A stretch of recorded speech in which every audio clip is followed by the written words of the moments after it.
Good day, everyone. Welcome. Thank you for being here. We have an extraordinary pleasure and honor today of welcoming Indiona Fokushalle Keller Easterling in the frame of our ongoing series of public talks and debate sessions on territory. Keller Easterling is an architect, professor at Yale, and one of the most eloquent theorists of contemporary architecture and design. Since many years, her work has been profoundly resonant with the kind of research that we do at the ETH Department of Architecture, and in particular this building, the Oerlikon campus, where we are focused on the urban, the landscape, and the political economy of the territory. Keller Easterling books, especially Enduring Innocence, Global Architecture and Its Political Masquerades from 2005, and Extra Statecraft, The Power of Infrastructure Space, 2014, have actually given us the concepts and critical apparatus to engage with the outlaw spatial practices of global development, as she called them, those that have for long remained under the radar of architectural profession. Herein we have the spatial products and real estate cocktails, again her wonderful terminology, such as resorts, IT campuses, golf courses, working cities, and infrastructural networks, all those assemblages that require spatial and territorial arrangements outside the regular jurisdictions. The so-called parks, zones, corridors, or belts that are all enacted under various regimes of corporate and non-national sovereignty. Shifting in her more recent work from this critical perspective on global architectures to the notion of design, Keller Easterling will speak today about the possibility of medium design. And it is not new, of course, that media shape space and spatial practices. And just to think, of course, about the debates we are also having here on the impact of Facebook, Airbnb, and Uber in recent years on politics and on cities. Marshall McLuhan in the 1980s actually theorized the effects of media on society through this famous tetrad of media effects, which lent us a nice graphic motif for the poster announcement. McLuhan proposes a particular vocabulary of 4 terms. Medium enhances, it makes obsolete, it retrieves from obsolescence, and then also reverses. And this theory or the notions can be applied under various scenarios. So we can, for instance, study the effects of social media on society through this prism. And perhaps we can return to this later. So just as a, let's say, a one minute kind of concept to start your imagination. In her book essay, Medium Design, Keller Easterling argues that design tools are often inadequate to address contemporary chemistries of power, owing largely to the ubiquity of the digital media. Medium design proposes a different way to look at space. It can be seen as an information system and a mixing chamber for social, political, and technical networks. It inverts a typical emphasis that we hold in architecture of object over field in order to prompt innovative thought about both spatial and non-spatial problems. And finally, as a topic, medium design also offers a salient entry point into the relation between technology and space, which we are focusing on and will in particular shed light on it in the spring in the upcoming lecture series, Urbanisms Beyond Technofix, so everybody is warmly invited.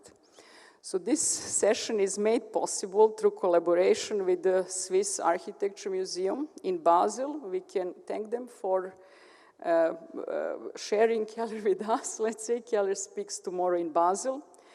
Thank you, Charlotte, Malterre, Barthes, Jan Westerheide, and Hans Hortig for organizing this session. And thanks, Jörg Stovins, behind the camera. And after Keller's talk, we will have a pleasure of discussion with all of you and with Marc Angélil, Arno Brandlhuber, and Charlotte Malterre Barthes. So Please welcome Keller Easterling. Thank you, Milica. Thank you so much. It's a great pleasure to be here with friends.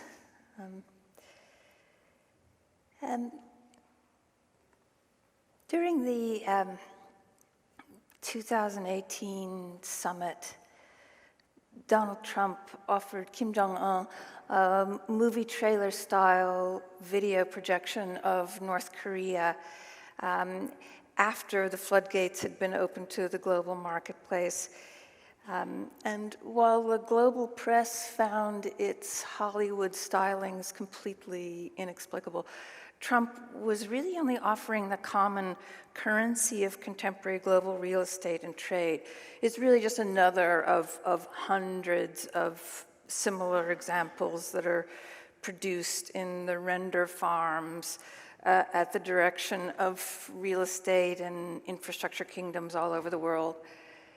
And with all the repetition and monotony of porn, these 3-minute cliches of global urbanism, usually, I mean, they always begin in outer space when a new era is dawning, and typically there's a city below, a Star Wars-style fly-through that's threading through fields of digital skyscrapers sprouting from the ground, before swinging over industrial areas and container ports and resorts, and the voiceovers announcing all the neoliberal mantras of free trade, no taxes, cheap labor, streamlined customs, deregulation of labor and environmental law.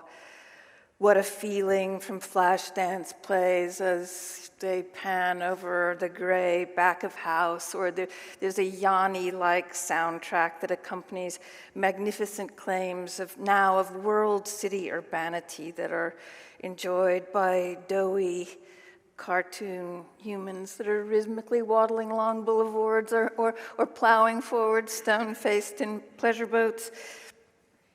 Or there's a population of villas that flips into place. There's a flyover of golf fairways shaped like pandas, and that surveys more candy-colored villas. And in the dramatic finale, to the theme from Titanic, there are confetti and glowing sunsets and bursting hearts that, proceed, pan back into the stratosphere. And the DPRK had even been creating its own ecstatic videos that were mapping existing or projected economic zones for industry and tourism on the eastern coast or on the borders with Russia and China. They too sort of frantically shifting through synthesized harps and organ polkas and patriotic marches and accordion jigs and lullabies and waltzes. So you all know that I write about these spatial products and repeatable formulas for everything from buildings to entire free zone cities that are rapidly generating a new layer of the Earth's crust. These ways of privileging the freedom of corporations and offshore finance outside of the inconveniences of taxes and labor or environmental regulation. And now, sweetened with all those incentives and bathed in elaborate promotional fantasies, this massive, elaborate global infrastructure is a kind of installation of corporate capital and a major engine of inequality and labor abuse and environmental brinksmanship. But all this is obvious, and none of it bothers Trump or Kim or the Zone. They're way ahead of everyone. They know that contemporary urbanism seems to be largely driven by two cultural addictions: a revenue stream on a mediagenic fantasy, the spatial accoutrement within which there is an evacuation of law perfectly suits the dream of real estate and totalitarian regimes and tourism, and usually also religious leaders and gurus. None of the ideologies that are thrown around, free market, capitalism, economic liberalism, communism, to them even mean much apart from the populations that can be mobilized through residual loyalty. And this global infrastructure space has also perfectly streamlined the movements of billions of products and tens of millions of tourists and cheap laborers. But at a time when over 70 million people in the world are displaced, there's no way to move X million people away from atrocities like those in Syria or facilitate movements related to climate or labor. The nation state only has a dumb on-off button for granting or denying citizenship or asylum, and the extra state layers of governance like the NGocracy offer as their best idea storage in a refugee camp, a form of detention lasting on average 17 years. And while global warming is increasingly self-evident and measurable, it continues to attract naysayers. Typhoons, hurricanes, wildfires have given the world a dramatic preview of some inevitable and lethal effects as science reports that greenhouse gas emissions are accelerating like a speeding freight train. But governments around the world nevertheless defy global compacts attempting to alleviate the situation. So these spaces, all these spaces, and we could talk about many, many more, but these are just some.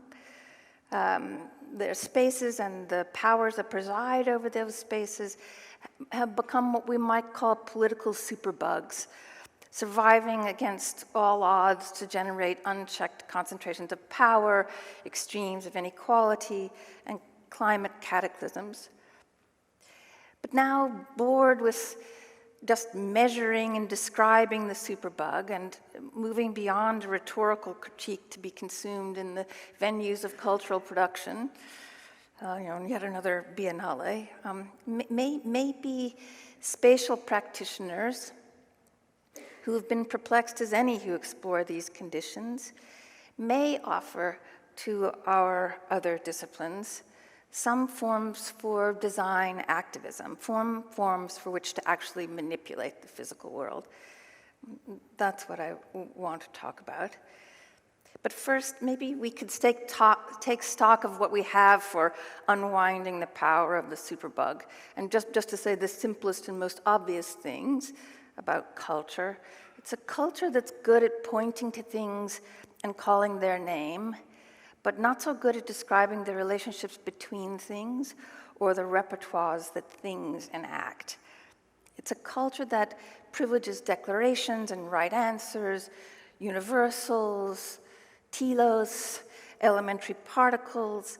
It's captivated by circular logics and modernist scripts that celebrate freedom and transcendent newness, narrative arcs that bend towards the utopian or dystopian ultimates. We're still in the grips of this modern mind, this modern Enlightenment mind that looks for the one and only and is so often organized like a closed loop.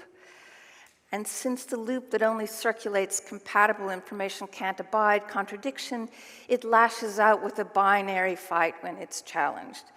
It favors succession rather than coexistence. The new right answer must kill the old right answer.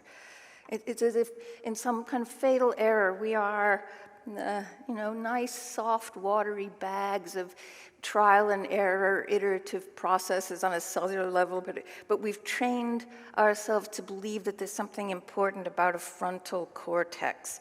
We want to be right. We will all go to bed tonight thinking about the ways in which we were right all along. So then oscillating between loops and binaries, an unnecessarily violent culture, having eliminated the very information it needs, is often banging away with the same blunt, inadequate tools. So then when a bully is elected or a migration of refugees swells in number and the shorelines flood due to global warming, what we have, if economic and military engagement or new technologies do not provide the solution, if the consensus surrounding laws and standards or master plans provide no relief, it's as if the smartest people in the world stand with hand to brow. And dissent, also adopting a binary, exists in a world of enemies and innocents. The binaries of war and the chest-beating sovereignty of nations remain in place as the darlings of history. Homo economicus is allowed to upstage and hold forth. The old sci-fi futurologies are brought out of mothballs, and the whole thing should build to a revolution or an apocalyptic burnout. These are the hackneyed plots of our humanities. And since the world's big bullies and bulletproof forms of power, our superbugs, thrive on this oscillation between loop and binary, what do we have? It's as if we have nothing to counter them, only more ways of fighting and being right and providing the rancor that nourishes their violence. So how do you drop through a trap door to engage the flip side of these logics? So that would usually be the moment to unleash your new radical proposal. But that would be very sad and conservative. On the flip side of that trapdoor, nothing is new and nothing is right. There's only a chance to maybe rehearse a habit of mind that's perennially eclipsed. Maybe it's a blind spot that's right in front of us. It's a terra incognita where we've already been. So no end or modernist succession, maybe only more middle or medius or medium. So going back to the root of medium, in medius, that is now clear of associations with communication technologies to mean middle or milieu. So on this flip side, maybe it's easier to see at a different focal length. Beyond declared ideologies is a matrix or medium of activities and latent potentials, the undeclared dispositions that are something like culture's muscle memory. And as Milica said, this contemplation is wondering if, just as if this medium thinking, kind of looking at the middle, inverts the typical focus on object and matrix, maybe it can offer some alternative approaches to the intractable problems that we've been talking about, some way of outwitting the most cunning superbugs. So to assess and manipulate this medium, if it's a blind spot that's right in front of us, then it's something you already know how to do. Or it's almost as if you would have to cultivate a capacity to perceive in a split screen, to straddle false mental partitions that separate the nominative, the declarative, from the active and the dispositional. But it wouldn't be that different from having something like a canine mind, where your dog hears you say the words, "good girl," and after a while she understands the lexical expression, but she would never rely on that. She's gathering 1,000 other cues in the room, how close you are to the door of the dog bowl, whether you have a leash in your hand, even something to do with your temperament. All those things are being assessed together with the sound of words and their signed meaning, their lexical meaning. Or think suddenly in a simple room, even in the way we are disposed to each other, the objects with names, table, chair, lamp, pen, window, they are also bristling with the same potentials, active repertoires, affordances. They are actively performing. So this is the way, managing these potentials is the way you get through the day. The stuff in your fridge is triangulating in a kind of periodic table of possible combinations and expiration dates and latent potentials. So yeah, in this kind of cultural muscle memory, you can see dispositions as clearly or even more clearly than declarations. And in this split screen, kind of turning the sound down on the declarations, it's easier to detect the difference between what an organization is saying and what it's doing, how organizations decouple their messages and ideologies from their real activities and underlying potentials and dispositions. In the kinds of spaces I look at, it's always often the case that, on one side of the screen, there are stories about socio-technical organizations, whether they're railroads or hydroelectric networks or blockchains, Ethereum. The story is always about decentralization and freedom.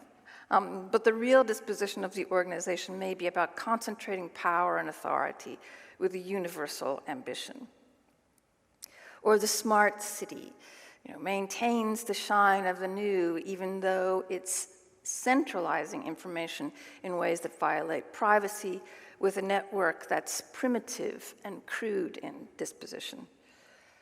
Or a social media network purports to be information-rich, but it filters all information through a dumb binary of likes and dislikes that actually erases information. Or the global network of Dubai-style zone cities that I was showing you facilitates not its storied free trade, but manipulated trade. Or centralizing power espouses a populist message. Or both left and right-wing ideologies can result in concentrations of power. So it's not the ideology that's declared, but some other potentials or latent dispositions that are undeclared that are determining outcomes. Take another look at the world's superbugs. Yes, they manipulate ideologies, but that's only to get to their real target in disposition. They want to keep everyone oscillating between loops and binaries where there will be no innovation and where they can cocoon and thrive, but they do that by being masters of that split screen, by being masters of lies and distractions and confusions that even seem to turn lexical expressions into physical force fields. They know how lies work. They know that telling one lie is a really bad idea that just calls for reconciliation and truth, but telling many lies starts to work very well. It develops a kind of Teflon surface on which rationality begins to slip and slide. And so unburdened by truth and running rings around earnest declaration, the superbug knows how to make words dance and fascinate in the absence of meaning and information. Lies are everywhere. They lubricate, they insulate. And the discrepancies that others are trying to futilely reconcile is the raw material of mediated rumor, contagious fiction. So again, it's not what the lies are saying, it's how they're bouncing that's important. And the superbug can become pure medium in a way, activity divorced from content or meaning. Here's one clear example. You remember sort of in the United States, we remember it very well, but the Russian interference in the 2016 election in the US used ideological tools with an intent to shape not ideology, but disposition. So there were many counterfeit posts in social media that used inflammatory rhetoric to incite social undercurrents. So if you focused on the injustice of a racist post, what choice would you have as an ideological activist but to march in the streets and condemn that hate? But the parallel effect of the trick was to sow division, to animate groups to agitate against each other and thereby exacerbate a binary disposition, a divide that helped to deliver Donald Trump. So the ideological activist, by focusing on consistent declarations and principles, facilitated political positions that it opposed. So while culture relies on declarations, and as well we should, the deceptively simple faculty for detecting dispositions, the latent potentials in relationship and arrangement, remains profoundly under-rehearsed. And like a chemist playing with explosive elements, it's these undeclared dispositions that the superbug exploits. The disposition of any organization makes some things possible and some things impossible. It sets the rules of the game. And it's wildly dangerous to rely only on declared ideology when undeclared activity may facilitate untouchable accumulations of power and environmental forms of violence.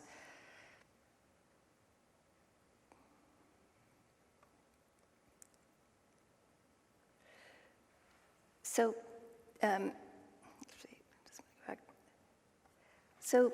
on this flip side, is there potentially a redoubled territory of operation with extra political and aesthetic capacities? And if so, I think some of the way the expectations are inverted on that flip side. I want to talk about some of those inversions. For instance, being right is a really bad idea in medium design. It's too weak. Doesn't work against gurus and totalitarian bullies. And maybe culture's spectacular failures together with underexploited powers of medium design inspire alternative ways to register our design imagination, sort of form making in another key or part of speech. We're very good at making things with shapes and outlines, making master plans and so on. But this medium design might be less like making a thing and more like having your hands on the faders and toggles of organization. It's not the design of things, but the way things interact, the design of interdependencies, chemistries, chain reactions, designing not only a single object, but a platform for inflecting populations of objects or setting up relative potentials in them. And the aesthetic pleasures are, take pleasure in dynamic markers and unfinished processes. A pleasure with seeing reagents in spatial mixtures. So medium design would then be a little bit like playing pool, where knowing about one fixed sequence of shots is of little use, but being able to see a branching network of possibilities allows you to add more information to the table. So in pool, you don't know the answer. You only know what to do next. So to borrow from Gilbert Ryle, you don't know that, like knowing the right answer. You know how to respond to a string of changing conditions over time with an organ of interplay. So you're actually making something that shouldn't always work, and that is indeterminate to be practical. In another inversion, medium design works better maybe not when you eliminate problems, but when you multiply them, when you use problems to leaven and catalyze each other. Maybe it's something like Parando's paradox, which is that, you may have heard of this counterintuitive game theory that pairs losing games to generate wins. So it says if you play a losing game and you keep playing a game with a probability of losing, you will lose. But if you alternate between losing games for some strange reason, they provide you with a kind of traction to make small gains. And maybe it's not the existence or the content of the problem, but the interplay between problems that's important. And that might be useful since failure is a limitless, constantly replenished wilderness for design ecologies. In yet another inversion, maybe more important than the newness or succession of technologies, is the relationship between technologies. So not only one species of information, but the mixture of different species of information, like the digital together with the heavy or spatial is information rich. So rejecting, in a contemporary culture, rejecting the necessity for a digital presence of sensors and devices to make the stiff world dance. This medium design treats heavy, lumpy physical space as an information system that's already dancing with potentials. As Gregory Bateson observed, a man, a tree, and an axe is an information system. So then also not homeostasis, but imbalance, not fixed pools of information, but extrinsic, inclusive mixing chambers for many social, political, technical networks. Can space provide some of those mixing chambers? And just as you design things that shouldn't always work, maybe you also tell histories of things that don't happen. Punctuating events, crises, victories, defeats, the wars, and so on. Those usually capture the attention of most familiar cultural narratives. But disposition doesn't happen because it's ever present as a latent potential, even a latent temperament. Just like glass doesn't have to break to be brittle, dispositional qualities are changing, unfolding. That ball doesn't have to roll down the hill to possess that potential. And this is the Rana Plaza collapse, the worst industrial disaster in Bangladesh, in the Dhaka export processing zone in Bangladesh. So if an unsafe factory collapses or burns, there's an event to mark the violence. But in countless factories and industrial parks that many of us look at, that don't happen to buckle under the weight of their own denial, there's no event or drawn sword, there's only latent temperament. The violence takes the form of constant aggressions, blatant, imbalanced power dynamics. So maybe histories of things that don't happen, how would they be structured? Like a kind of epidemiology or a branching set of thresholds and points of leverage. And they might be largely concerned with how to modulate violence in organizations by making them information rich. So what are the spatio-political reagents or accelerants in these gradient moments of political metastasis and remission? Would they be sort of something like Kubrick's I Am Spartacus moment? It's interesting because the I Am Spartacus moment, you all know the story where the Roman authorities gather a group of slaves shackled together under the naked sun, and they say that if Spartacus, the insurgent, identifies himself, he will be the only one who's executed. Just as Spartacus is about to stand up, Charlton Heston stands up. Charlton Heston is about to say, I'm Spartacus, about to identify himself, and Tony Curtis stands up at the same time and says, I am Spartacus. And then everybody in the field starts to say, I am Spartacus, I am Spartacus, I am Spartacus. So that is a kind of counter superbug moment, in a way, a kind of reverse engineering a lexical expression, making a lexical expression and a legal declaration into a dispositional resource by finding a multiplier. So temperamentally and dispositionally, the slaves confuse and defang the violence of that authoritarian power. They create a kind of Teflon of their own. So I keep wondering if in the medium, can you adjust space in ways that are attuned to latent temperament? So in addition to declarations or confrontation, those remain as part of our activist repertoire. We will always still declare, we will always still march in the street, but we're looking at our additional ways to expand an activist repertoire.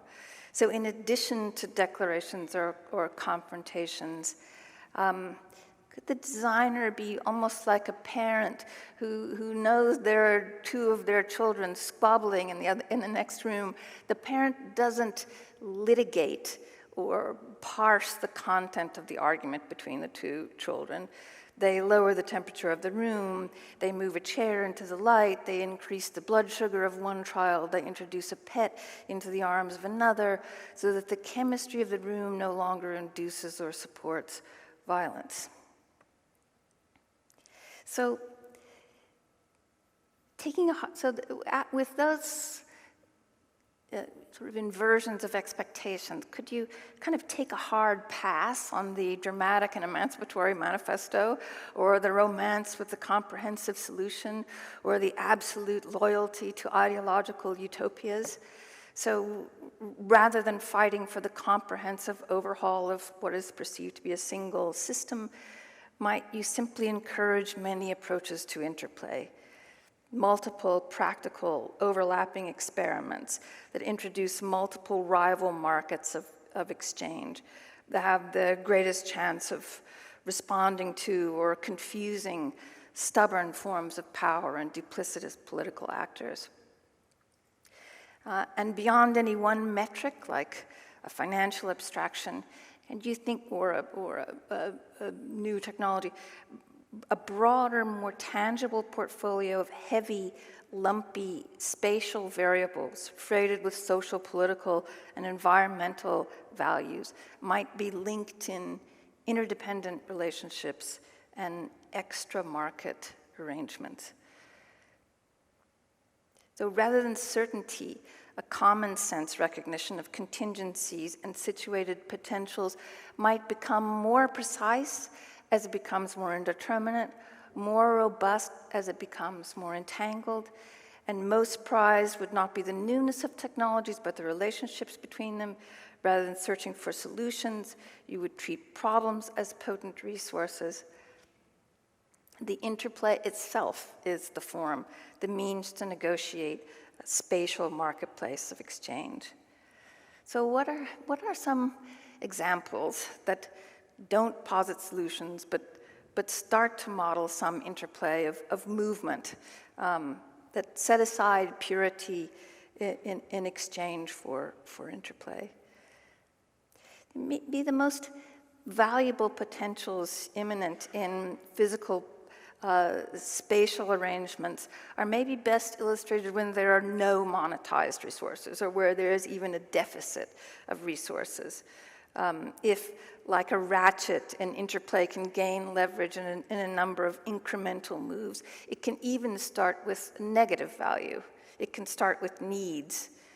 So this is just a little cartoon about an interesting program that works with these sort of social capital credits in communities that have very little.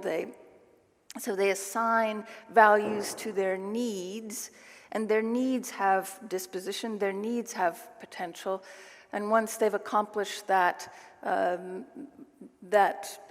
little chore or whatever it is, they can redeem those credits by maybe they cleaned a street or took care of an old person or something like that. They can redeem those for another need. Getting a vaccine, receiving school supplies. It's a fascinating little interplay that starts to look at that kind of. There's an initiative that Gita Mehta and Asia initiatives are trying in various pilot projects around the world, but even there, as they are working on the Vajai River near Madurai, they use those social capital credits to divide up parts of the river and work on them.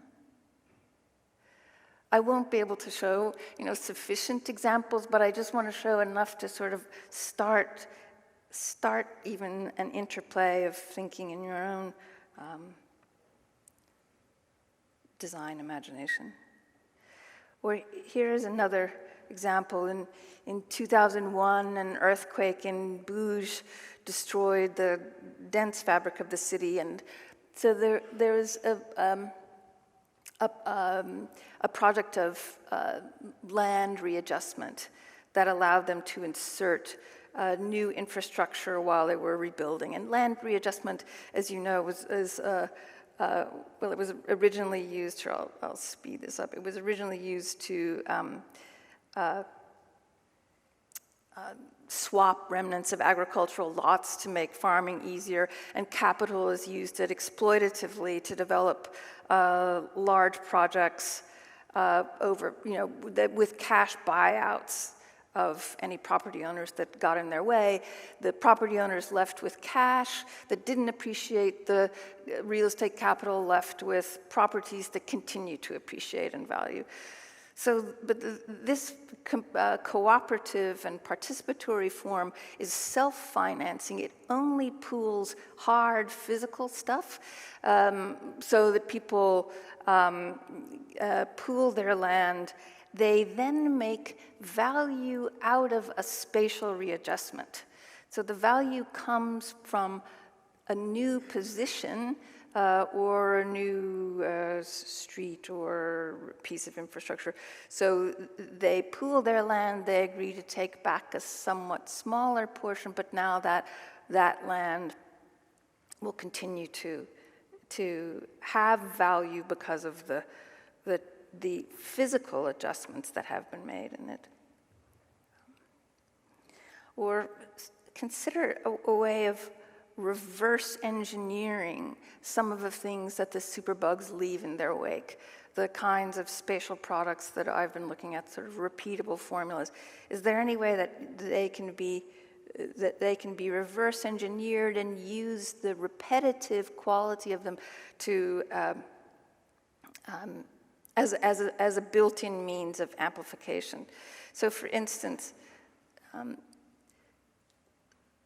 the long-term low-interest mortgage in the United States was a germ of sprawl, but then also in the global financial crisis of 2008, a germ of global financial disaster. And now sea level rise can put all those same houses that are financially underwater, can also put them physically underwater. But this little protocol asks, what if properties can be grouped, not bundled as subprimes, not grouped in terms of financial abstractions, but grouped according to their physical disposition, their relationship to weather and sea level rise and so on. And what if their risk can be an asset that's traded? So if a group of risky houses sells to a city and the city uses land to build flood protection, the group is given a high score. Or paradoxically, a previously unviable house uses its risk to attract a buyer, because now the group has the potential of getting a high score.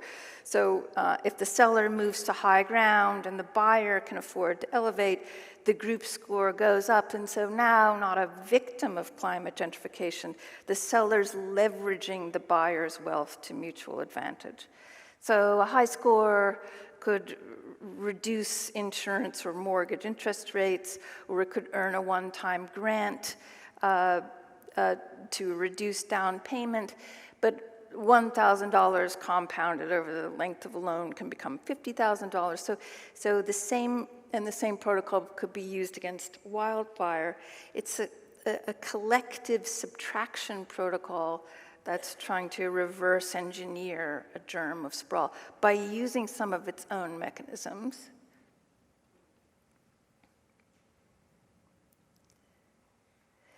Or we know that if automated vehicles are used in lieu of transit, they're supposed to be the thing that perfects driving, these sort of Koyaanisqatsi platoons and so on. But we know that if they're used in lieu of transit, they'll create unprecedented congestion. So imagine every seat in a transit car enlarged to the size of a car. And the modern mind, when faced with that congestion, looks for a successive solution in a new technology like flying cars. But a more sophisticated switching interplay might favor not new technologies, but a relationship between new and existing technologies, a relationship between low capacity automated technologies and high capacity transit. And this is a longer story, but while switching between transportation modes is regarded to be an impediment to the freedom of movement, in medium design, not freedom but entanglement is prized. And rather than an impediment to the freedom of movement, it may be a release into the enrichment and speed of entanglement. In the United States, other superbugs like the Koch brothers are going to any place in the US where there are proposals for transit and arguing against them as the diamond-encrusted Rolex watches of the liberal, of the Democratic Party. This protocol is also arguing that that's kind of killing a golden goose, trying to use, since these moments of switching are not only a place for diversity, but a place, a way to create a means for innovation of technology. Migration is portrayed as is often portrayed as a crisis instead of a constant resource. And those migrating often portrayed as victims or the other in a binary opposition to right-wing xenophobic sentiments. But what if you wanted to alter the temperament and dispositional potential of the organization by moving away from the sharp end of conflict to work on a remote set of switches in the larger networks?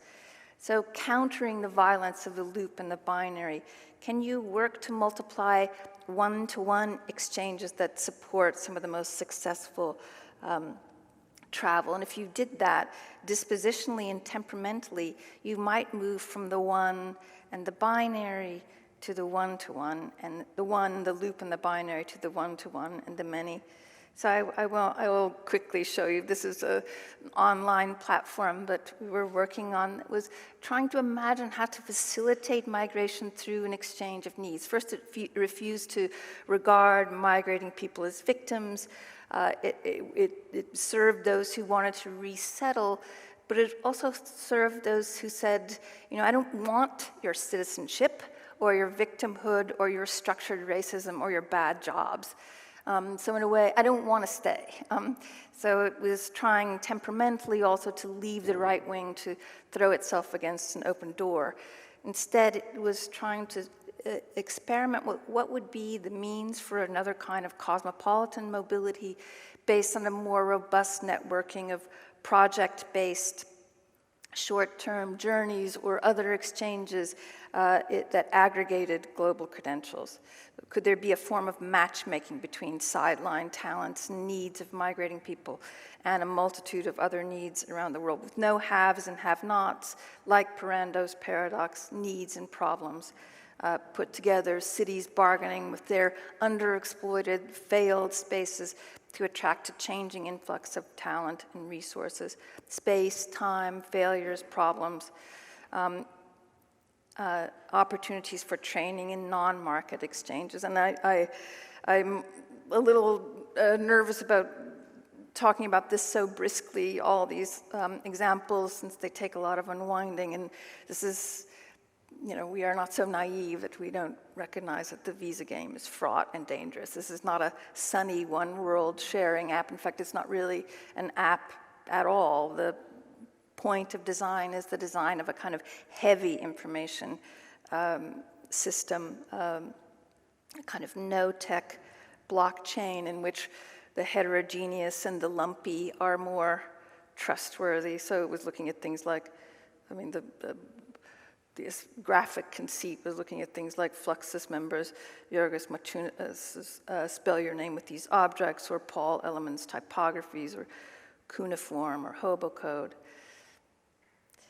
And it's an interplay that, of course, could become the very thing that it critiques. So in medium design, worrying that things might go wrong is to miss the point. Things will go wrong. Things will always go wrong. And there's only the chance to mitigate against that violence if you are going to engage.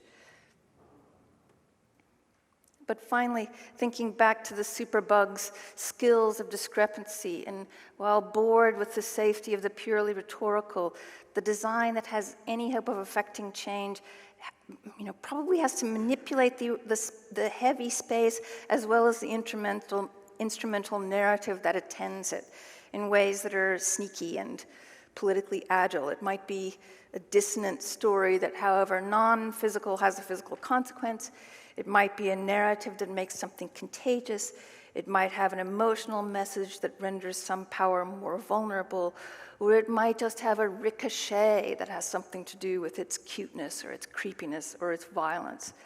A stealthier form of activism that mixes spatial change with all the gifts and pandas and rumors and meaningless distractions and other totemic fictions that seem to be so effective in culture. So this medium design might be a way to get around the modern mind or get on with it. So here on this flip side, right answers are mistakes, obligations more empowering than freedom, histories follow latent aggressions as well as gunshots, messy is smarter than new, you deliberately address problems with responses that shouldn't always work, and can you then steal some of the powers of this infrastructure space to design a snaking chain of moves that worms in and generates leverage against intractable politics? And maybe like a good pool player, you wouldn't call your shots, you keep them guessing, you would be too smart to be right. Thank you.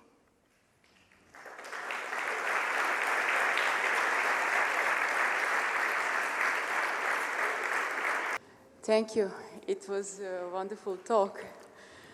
And before I hand over to the guests, I will just share with you the thought I had while you were talking. It's a memory, actually. It's not a question. So I thought about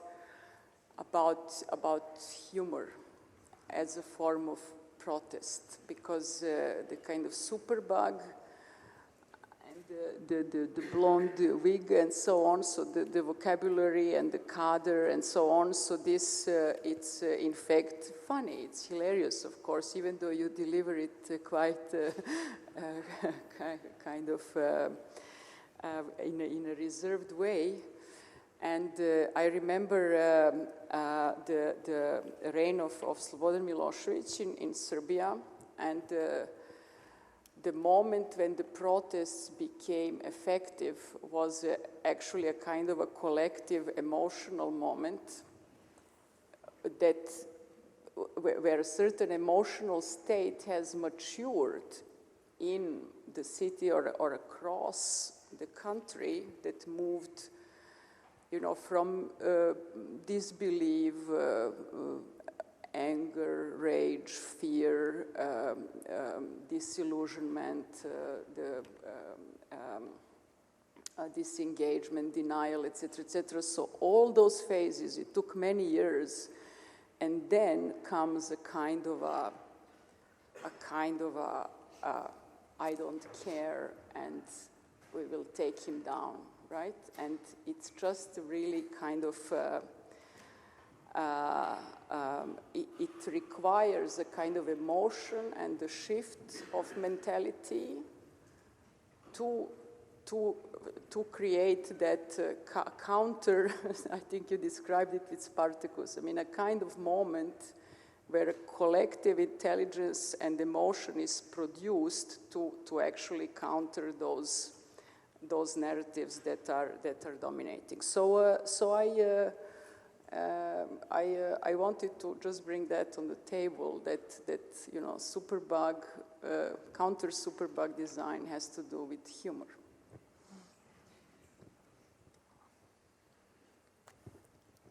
Arno, Marc.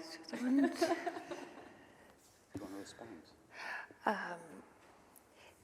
Yes, I mean, I think that the humor is tugging on those, what I was calling sort of dispositional rather than declarative parts of culture. I mean, like, you can't, even Gilbert Ryle talked about this sort of clown, that you can't know the answer to being funny. Funny is something that unfolds, it unfolds over time. It's a series, it's an interplay with an audience, but what is tickling them, what is working. It's how it works. It's not a thing you can declare. It's interpersonal, it doesn't have a leader, it's shared, say so. Yeah, and yeah. Okay, let me jump in from the other side. First of all, thank you for this fantastic lecture. Great pleasure to listen to you. And as it happened with you, I was always, you start to think about what are the strategies and how do you learn about what you call design activism. And I also thought about humor, okay? Because laughter is in a meeting with your vis-a-vis is extremely relaxing for all parties involved. So this can be a good moment. But the best practice is when you are really outside in this world and you're dealing with managers and clients and large construction companies that promote something and they really believe that this is what they want. What I've learned is that you need to appropriate all their tools. You need to know exactly, and you need to know it better than they do. So 2 days ago, I was in Canton Schwyz, and they gave us a program that was totally ridiculous.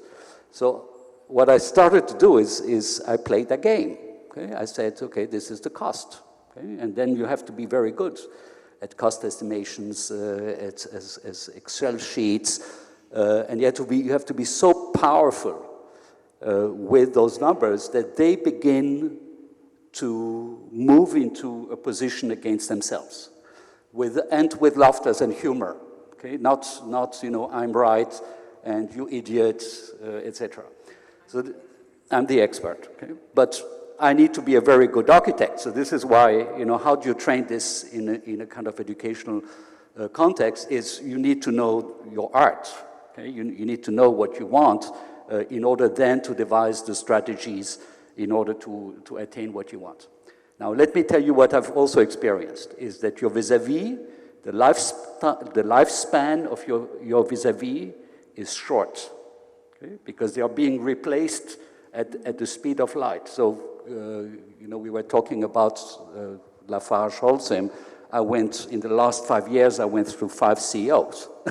So, each time, you train one, the next one comes in. Or when we did the airport in 7 years, we went through 7 different layers of managers because they were being constantly replaced, which put us in a position of power because we had institutional memory.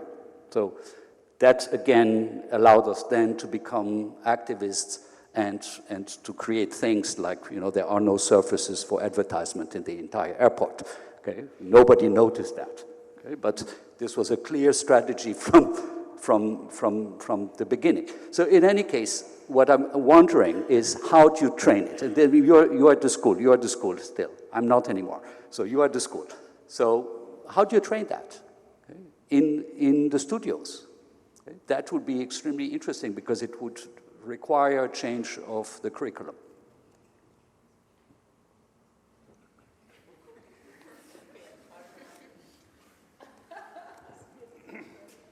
Well, there was an answer note, too smart to be right. So if you have your next examination and they would like to give you a bad grade, just tell them, I'm smart enough not to be right, and I learned it right here.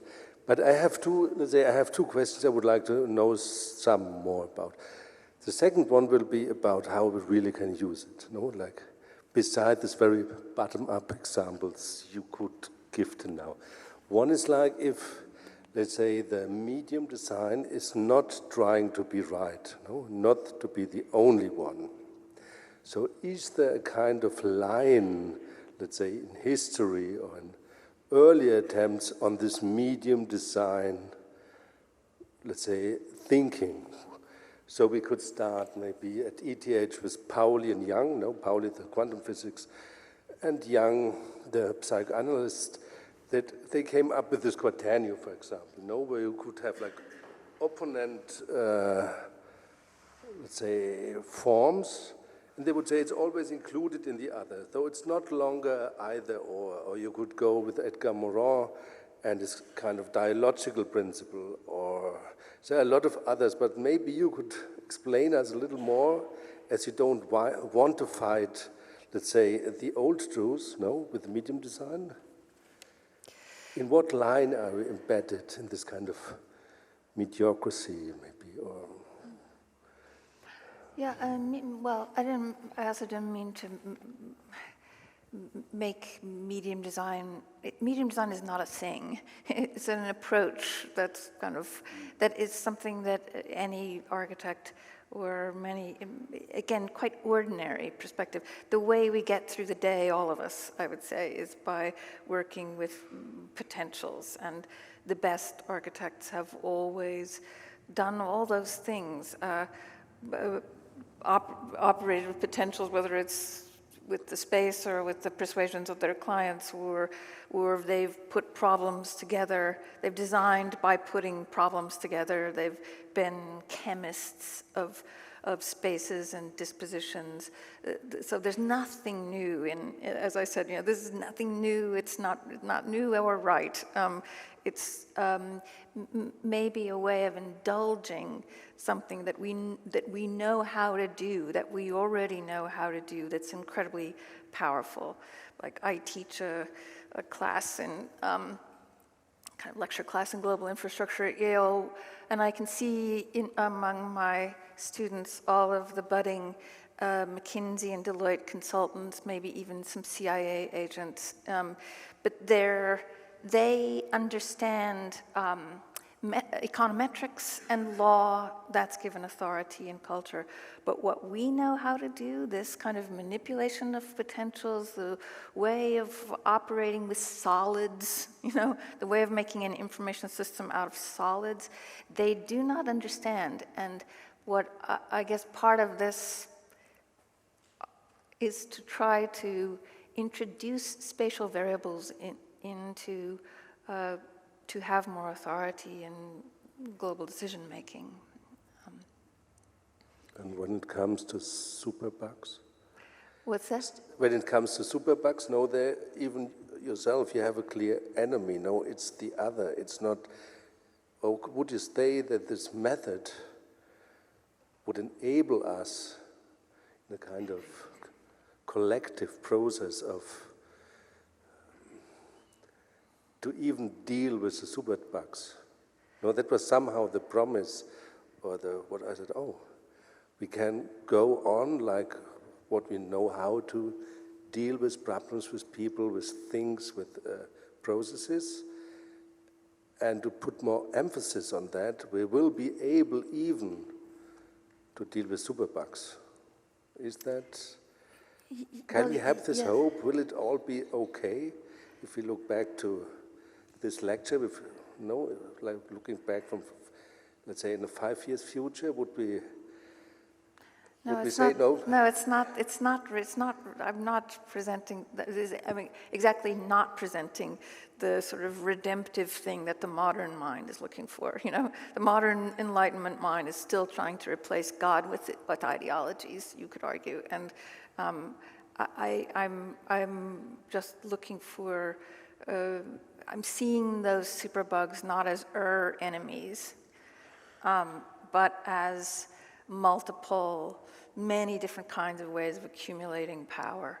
And so it worries me when we look only to ideology, that we can miss the tricks that many kinds of superbugs are playing to garner power as they manipulate ideology. That's not to say that one doesn't have strong ideological beliefs. That's not. But it worries me that we look only at those.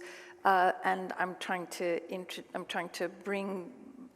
remind us of this thing we already know how to do, which is to see disposition as well, not just the declared ideology, but the undeclared dispositions that are at work, and that can confound the sort of ideological purist. So that was part of when you engaged us, that they tell alternative stories, no, even if they are not right. Come up with, you had the example, no, of all the lies, whatever, but then it becomes a kind of, could you once again explain this Teflon moment you were describing? So how could we, with alternative stories, create this kind of, I don't know whether it's anti-Teflon or a contra-Teflon or... Yeah, I was trying to show, I'm doing a course in the spring, which is looking at 100 such interplays, so I was just showing just a few, because it's kind of maybe fleeting, but, I thought there's a couple of Teflon moments here. There's like the Spartacus is a kind of a Teflon of its own to defang power. Maybe there's also a Teflon moment when, in the Many project, if you say, I don't want to stay in your stupid country, I never wanted your citizenship, then it's like, where does the right wing go? What do they fight against? So there's kind of changes in temperament that pull the rug out from under some forms of, violence. Thank you for the talk. It was wonderful. I was interested, perhaps, in link to what Arno was saying, in maybe making a link between this kind of collective intelligence that we have seen, for instance, in the Spartacus moments as well, and possibly technological hacks. You also mentioned a few there, and I couldn't help but thinking about, the form of protest that we have seen in the Hong Kong revolt currently, where you have these several tactics that people have been using. I think it's called Be Like Water, so it would be like you would flow and go away from the police, or you have this Be Like Blossom, where you have this kind of, let's say, mini demonstration where you would block neuralgic points with a very few people, and then of course this kind of genius way of going around the fact that the power would cut the internet and that people would talk to each other via airdrop, which is kind of I find it also an interesting way of using all this technology that we all have at our disposals, but then using it as a kind of a tool to go against whoever is in power. And I was wondering if you had somehow integrated some of these tactics that are very bottom-up into your reflection. Yes, in the extra statecraft book, towards the end of it, I was actually trying to kind of collect things like that. It was before the Hong Kong, but those kinds of activist techniques that are part of a confrontational activism, and then also some that are not confrontational, that are deliberately not confrontational. Yes, so, and in the work that we are doing, we're always looking for the ways in which the kind of infrastructural networks can be manipulated. Looking at, as we were saying, the way that they have a kind of rhetoric that's attached to them and then a sort of reality, and how there might be some just sort of two can play at that game. If there can be a kind of undeclared disposition, which is the way the network really works to concentrate power or create monopolies, then just like, the Hong Kong example is brilliant because of a way to work around that. But it's with an activity. It's with it's with a kind of it's not in the nominative register. It's in the infinitive register. That work. It's not the placard. It's another kind of work. So that's exactly. Just maybe because I think it's related to another thing that I was interested to ask you about, which is somehow, and this relates to what you were just talking about when you're saying, Hong Kong is in a kind of confrontative moments and there is a total agenda, and that's not the everyday, or that's not how we actually, deal with things. And that also remind me of this question of the culture of silence, where basically you have this silent violence of accumulation, but also the fact that we would consider dependence as being silent. So, the Rana Palace is actually a drama that happened somehow. Of course, it was a scandal, but at the same time, there are millions of these exploitative moments, and they perhaps also have their own hacks or their own ways of dealing with power structures. And I was just wondering if you, just to be curious, if there is a way to uncover these more silent, let's say, strategies or tactics. Yeah. Yes, that we spend a lot of time looking at those things. I'm also, as you can see, trying to enter into the embarrassing territory of physical design, of we're actually working with the because we are designers, and it's just like that group of McKinsey and Deloitte consultants that I'm teaching. They do not think correlatively. They do not have that ability to think about how potentials work together, and that is something that we are well rehearsed in doing that, but not so well rehearsed maybe in how to position it in culture to have some impact.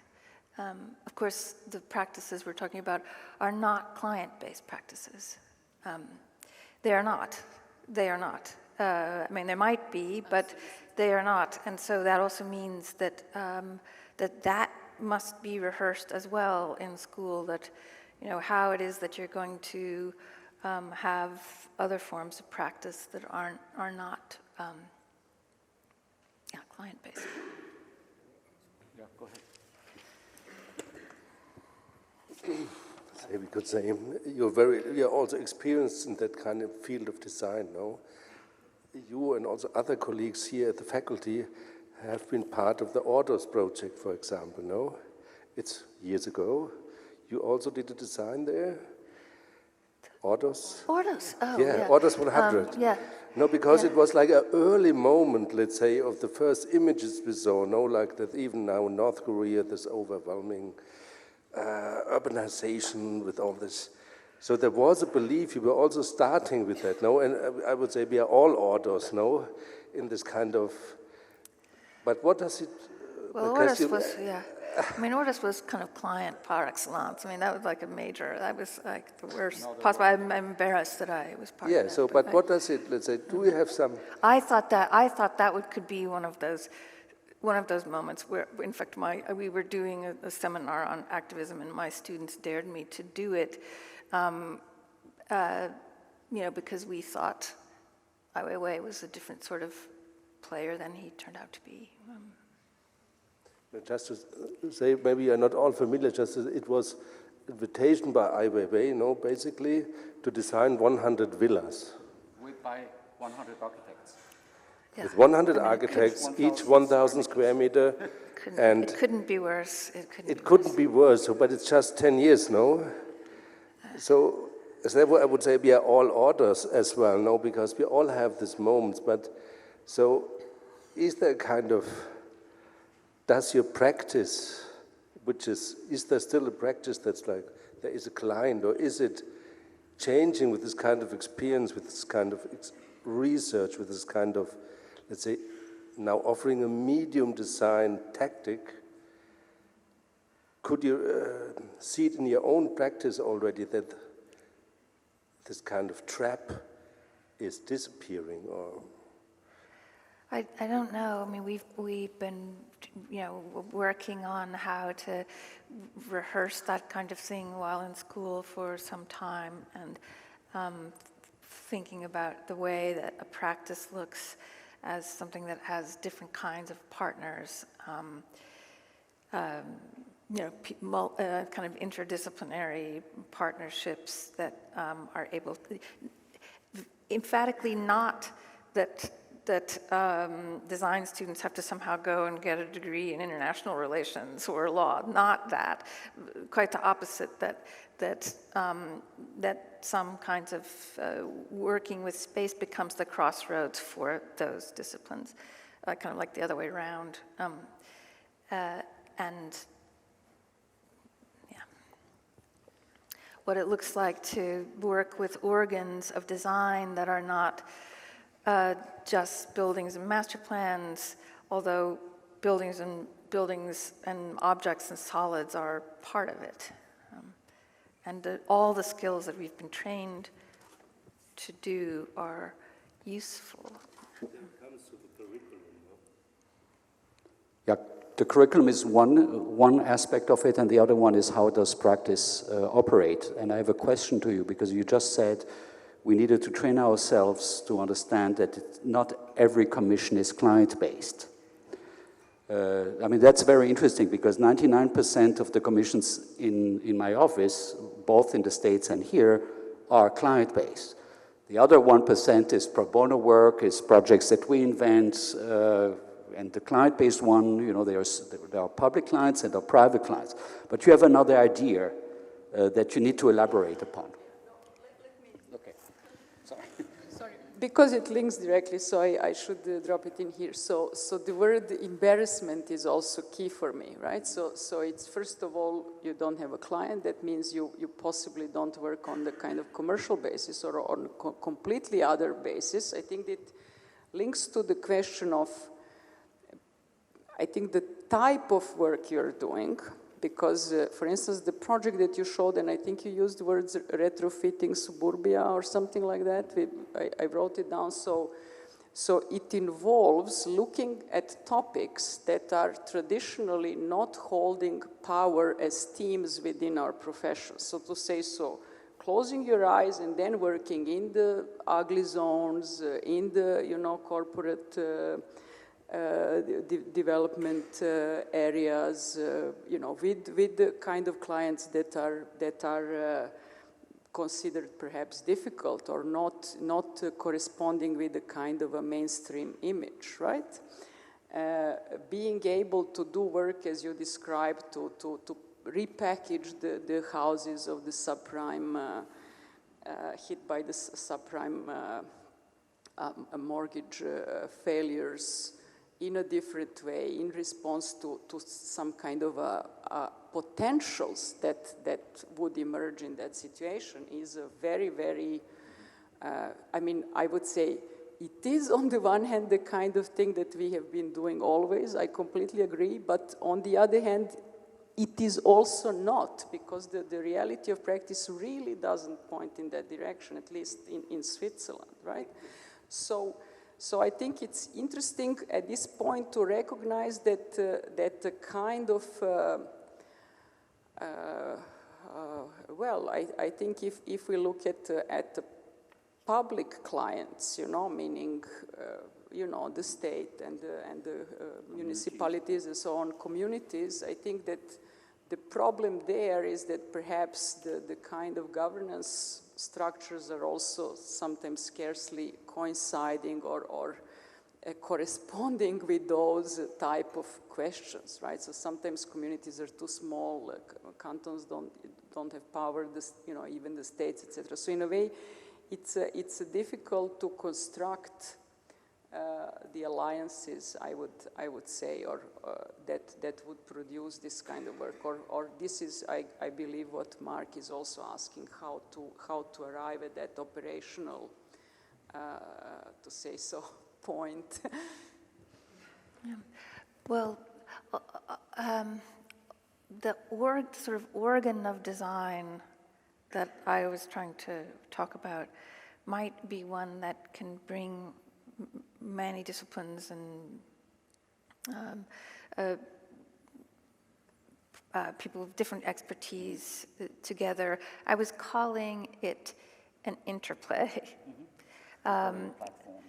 It could protocol, it's something that is not the master plan where you're finished and you dust off your hands, but it is something that is like a software that's always updated. It remains in play. It remains in play to respond to changing conditions, to respond to the moment when it's politically outmaneuvered. It's a different organ. It might use a mortgage formula, but is not a spatial thing, to have a spatial consequence. In the same way that most of the space is made in the world not with architects, but with, that's what I've long been studying, are the kinds of spaces that are made with a protocol. A golf course is a debt. It's a debt to villa debt formula. And it makes that 2,000 acres of green stuff, and villas. But it's also getting under the hood of some of those kinds of existing protocols and playing them at their own game in a way, and that takes expertise that is our expertise, but also maybe that invites other forms of expertise to engage. Right? So universities could be quite ideal in some way in tackling such problems, because we could at least enact the right scenarios, let's say, but we would need to organize a bit differently how we do it, let's say. But essentially we could pull together the kind of intelligence that produces the conditions for the interplay, let's say, of the, yeah. So great. Something about the curriculum, let's say, we have to work on it, I guess. So shall we open to the audience? Yes. Coming up.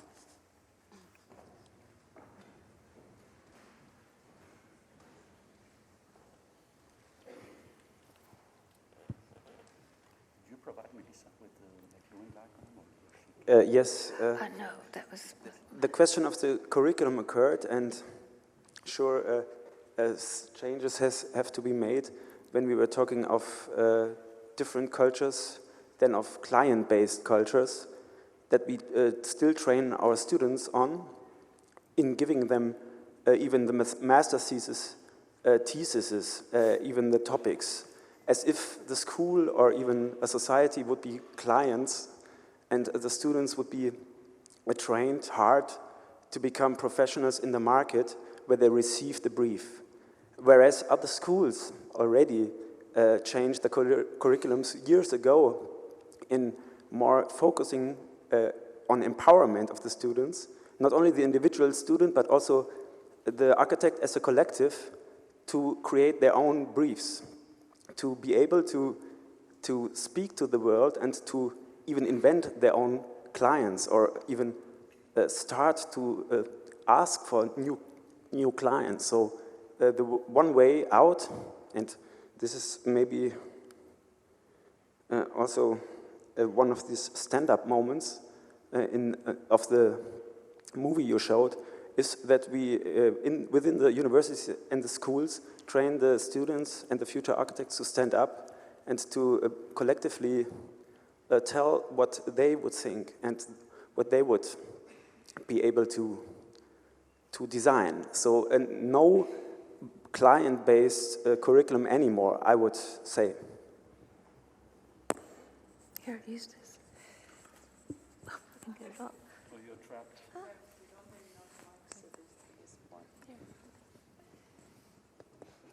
I like everything you said with the exception of the last sentence, when you said no client-based design. If you had left that out, I would have said, it's fantastic, why don't we, I think you need to do both, and you need to know the tools of the trades in order to do a form let's say, to deploy a form of design that might truly alter something. What's extremely exciting about the transformation of the diploma over the last 10 years here, the thesis project, is that they were all very clear. There was a brief and all the output was the same, okay, basically 10 years ago. And what has happened now, there's a change of mentality. Without having to change the system, students and faculty dare to find their own interpretation of what that brief might be. Okay? And I think this relaxation, there is a certain form of relaxation vis-a-vis the norm that I think is extremely healthy for the school without having to change the system. The people behave differently vis-a-vis what is given.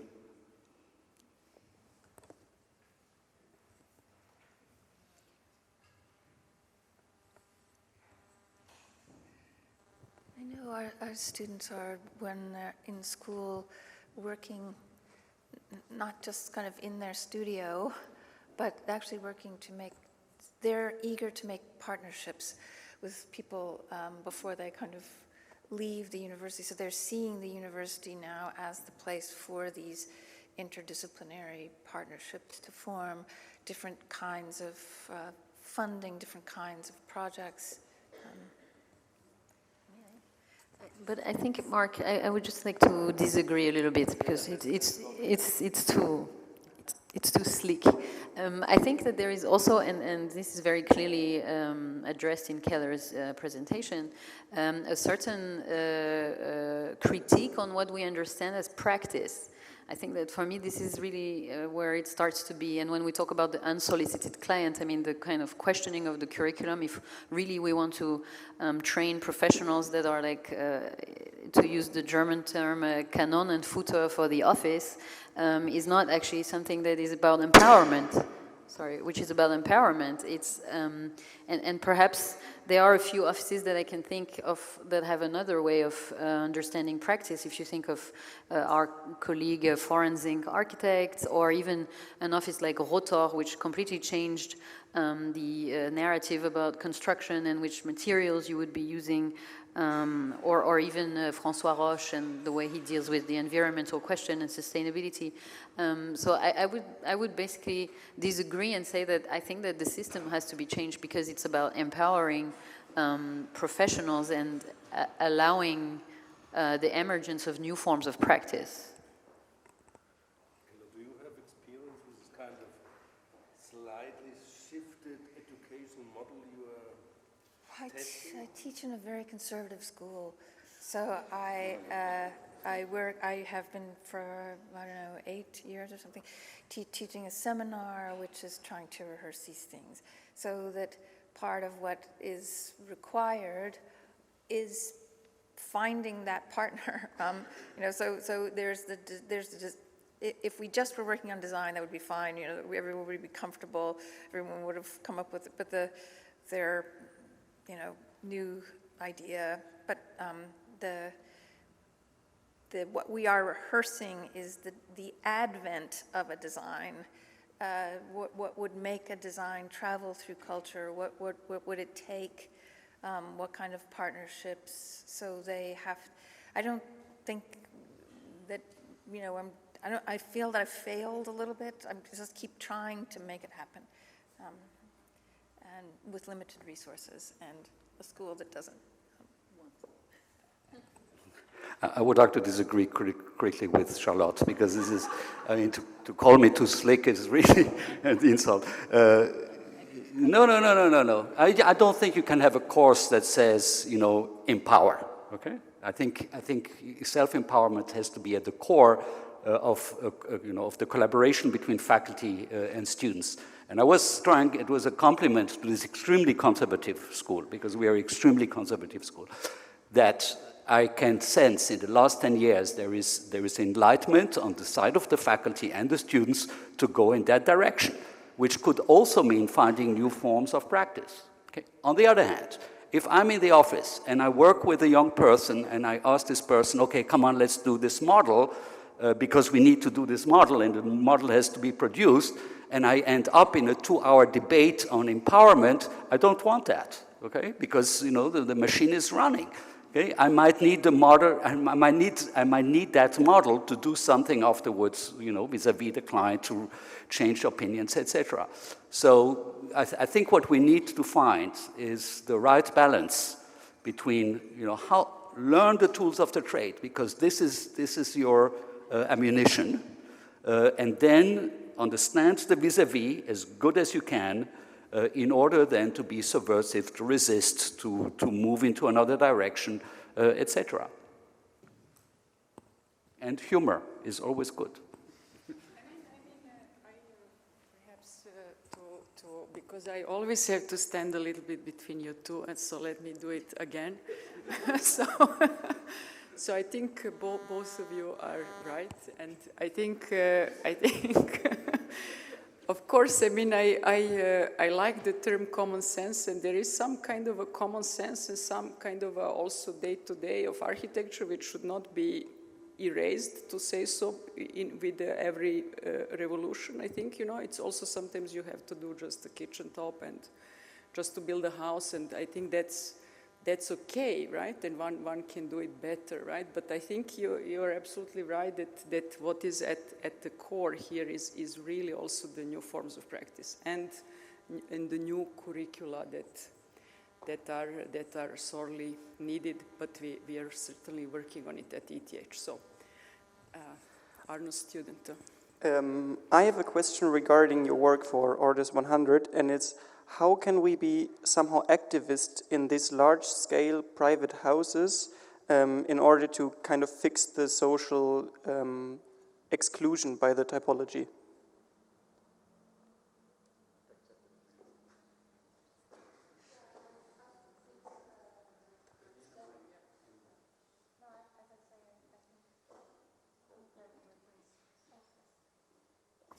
Oh, so okay. No, I think that I shouldn't have done that project. I don't think. I don't think there was a way to. I thought there would be something interesting about making a mini. The house was so big that I thought that there would be something interesting about making a mini institution out of it that would actually serve this. It would be kind of a subversive little institution, have a, you know, but because it was, but that's. I mean, it really is not the direction that I'm talking about here. That was a mistake. Because we faced the same question in the office. It was very interesting. We were also invited to participate, and we brought the office together and collectively decided not to participate. So in that case, we just said no. But no is not an answer either, because we didn't change the system. We just escaped. But there was a residual dispositional thing that happened, which is that 100 architects got together, and so we all know each other in it. So apart from the declared project, there was something else that happened that was a side effect. Yeah, sort of interesting. So as Charlotte from my side is pointing out, it's not an unusual point that you would say after some years, I shouldn't have done it. I'm just also stepping in one project where I could say, maybe we are not able to keep it up to a level to be sure that in 5 years we wouldn't say, I shouldn't have done it.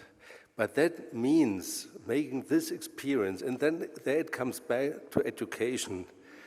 So this kind of, there is a very nice client, let's say, even there was a client, somehow the Iberway family or whatever, but so I think we have to change, let's say, skill training as a part of education. Because, and that's also keeping up with your lecture, no, it's not longer about the right answer. And we still believe that the topics we hand out, that there could be a right answer. And what we can see now, even in your practice, now you actively, you made decisions after that, not to come back to the same trap, maybe to start exploring, to write, and yourself forming new, let's say, networks. Now, even this app, not app, you present is a kind of networky thing, no, where it's not only you as the author behind.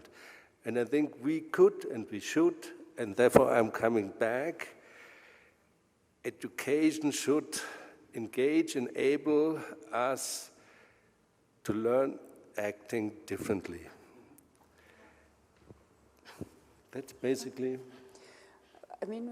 and it's difficult, no, because even here is a very conservative school, and for sure we are part of, let's say, a kind of industry, a part of, and even if the superbugs in Switzerland or in Europe, or no, it's not even true in Europe, maybe in Switzerland, there are no so superbug, but they are also existing. Now we are facing a system now where I would say, Marc, so our office has a difference, we have maybe 50% paid or 40 client-based and 60% not paid, and or let's say a different kind of exchange.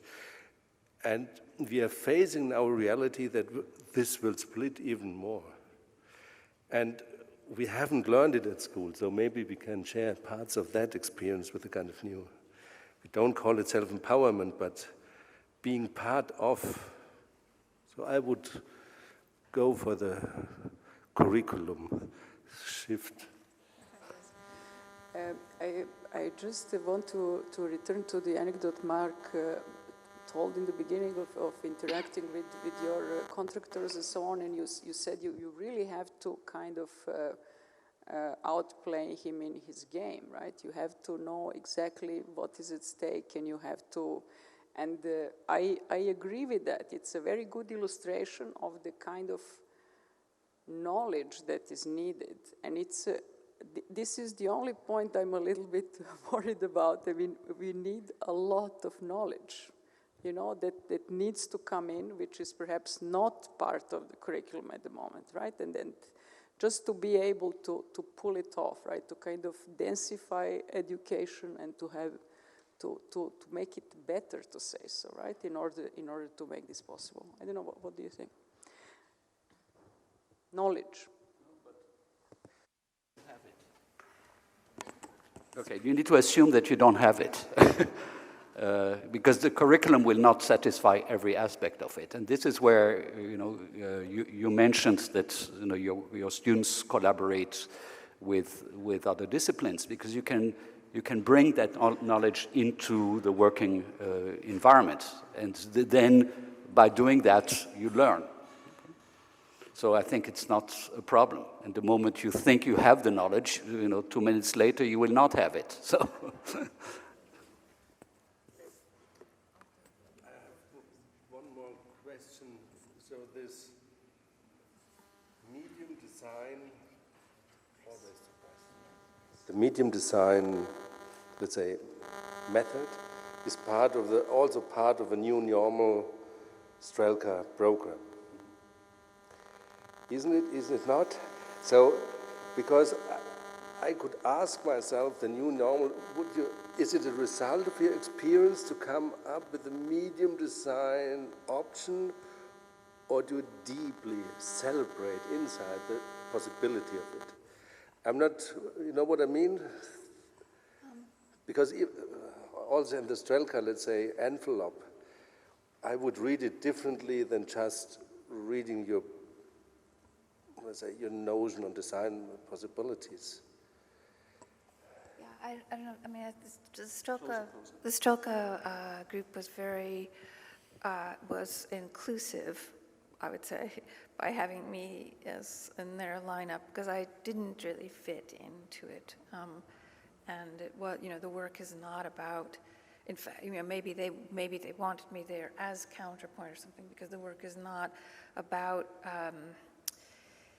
the kind of new world of the digital and all of its actually, it's the exact opposite. It's looking kind of the heavy information. So I think maybe they wanted me there as a kind of counterpoint, because I'm quite critical of kind of residual sci-fi. This isn't going on the web or anything, right? But like kind of residuals, kind of mothballed sci-fi stuff that still seems to me, still taking on kind of tragic arcs, and still seems to me to be, part of the old modern. And so I wasn't that keen about it. It wasn't, trying to make the not blockchain. Everything's the blockchain, and just trying to look at something else. Okay, once again to the audience, Christian Schmidt. Yeah. Well, finally, I think I should also say a little bit something about that. I think what I see here is, and especially at our school, but of course in many other schools, a kind of lack of imagination of social situations. So we have a certain standard idea about what a social situation is, and it's a kind of middle class or kind of corporate social situation for which we produce. But I mean, there's a lot more in that world on various social situations. I don't have to tell you, you know that, but we really would need much more of those social situations in our schools. I mean, you could say cooperatives or collectives, but also what does it mean to construct or to make a kind of a decent living under conditions that are poor, where people have almost no income, and that's a situation which is more and more kind of a reality for many people, not only somewhere in Asia and Africa, but also in Europe. And I think that is the point. So there we could really develop different models, different social models, but also then different models to create a built environment, different models to create neighborhoods. I mean, a lot of those exist already, and we could learn from that. And sometimes we do that, but I still see that we are very marginalized with these kind of projects. But we have to be clear that today, if you look on the architectural production, I mean, the major majority of that production goes totally different than what we are teaching in that school. I mean, much of architectural production today is if in the outskirts, in areas of extended urbanization, in all sorts of situations where people construct their housing in chaotic ways, where there is no planning, where there is no architecture. Here there would be, I mean, a huge field of engagement and a huge field of teaching. And I think we should really promote that, and we should go into these situations.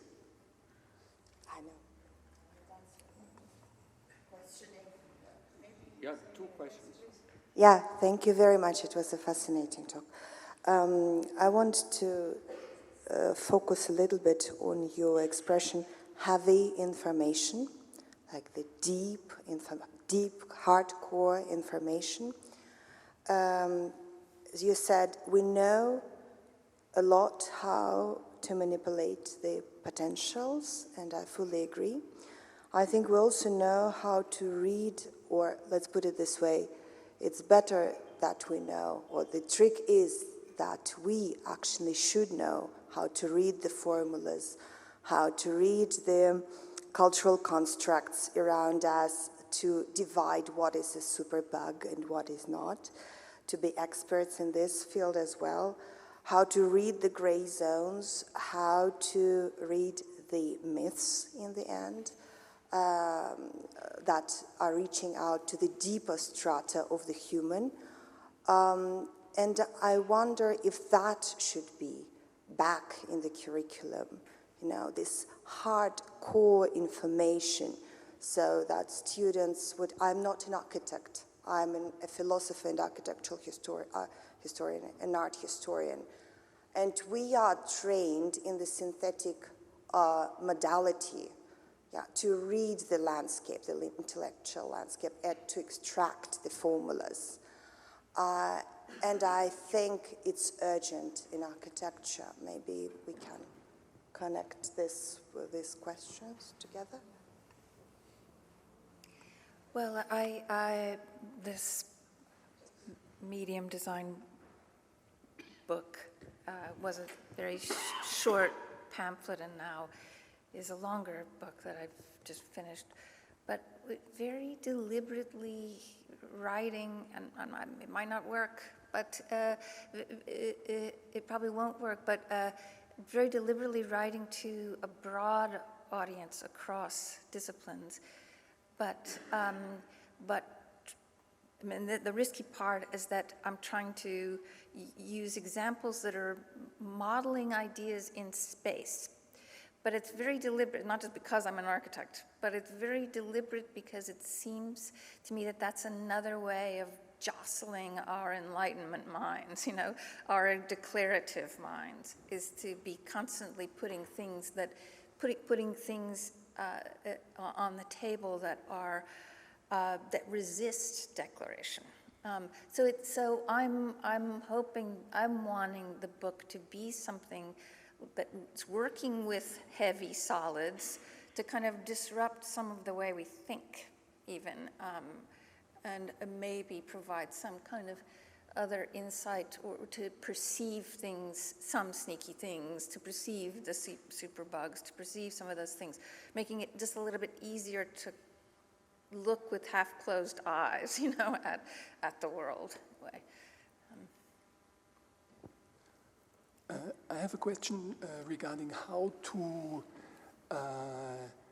design protocols, because I think that might be also something that is interesting for a curriculum at the university. And I was going through my notes, and I realized that you mentioned once gambling theory, or something with that had to do with your decision making in how you gamble. Then also visually the projects or the possibilities that you show somehow assemble a board game. And I was remembering that at ETH there's a project that kind of tries to engage people and make them aware of the position of others in the game by playing board games. And then also I noted the Buckminster Fuller world game. So I'm wondering if you have looked into this, or if there is anything to learn from this theory, or also from the practice, because you're operating under a protocol when you're playing a game. You play it long enough, you might change the rules. So I think it's very much fitting to what you have been described. And there are so many urbanists who work on things like protocols or platforms or game board kind of thing. This is long-standing. I think some of the interplays that I'm collecting in this kind of set of 100 of them, they all have slightly different chemistries. Sometimes they are like a game that's played out, if this, then that. Sometimes they are just putting two things into an interdependence. Nairobi. So there's one interplay which is just saying, trying to drain away some of the foreign direct investment that's put into shiny cities on the outskirts of Nairobi and taking it into Nairobi, but making that investment interdependent with something else that Nairobi needs, like transit. So, and making that interdependence remain there for a while until another interdependence. So that's not exactly like a game. Some of them are different. They seem different. I'm keen to start giving talks which are just those 100 examples, to look at them, because they're different sorts of butterflies to pin onto the board. They are the most general way to describe them is an interplay with a long temporal dimension. You know.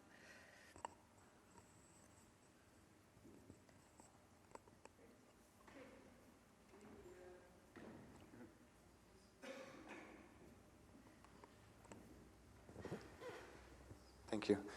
I have a totally different question, but it also concerns this client, like the client thing, and because we always see this many here, and I mean they're kind of a client too, those many people. But I was just wondering, like, who are the many that you're tackling? Is it people on the move? Is it people that migrate? Is it migrants?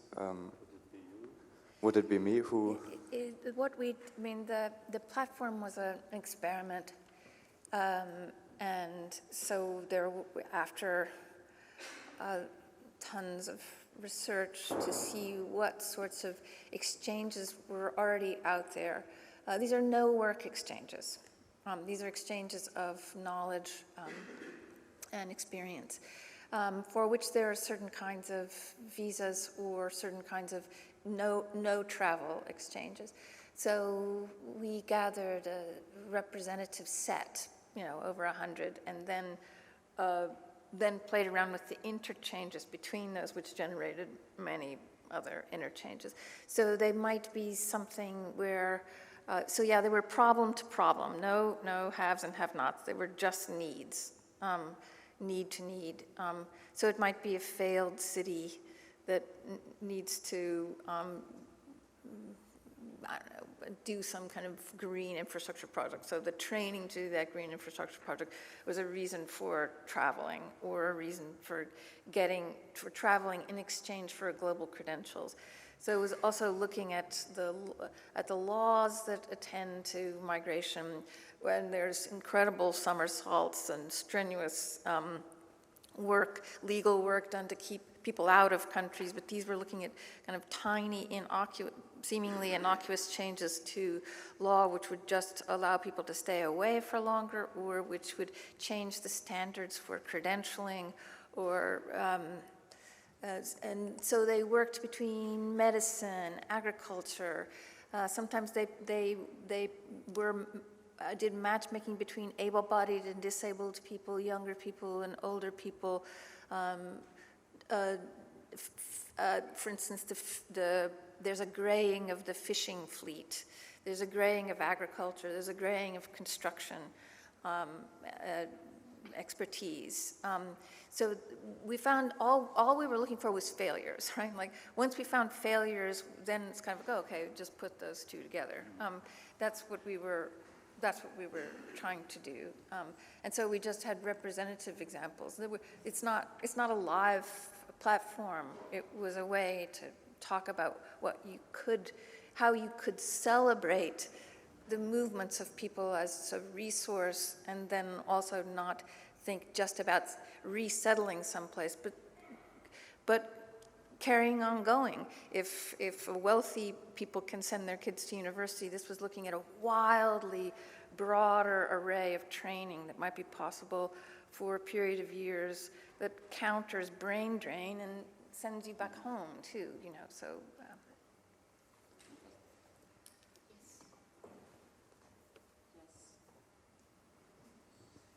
Fortunately,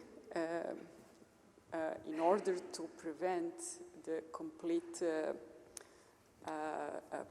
kind of a party breaking at a brutal lecture, which might happen when 100 people from here appear there, 15 minutes late, I think we have to stop right now.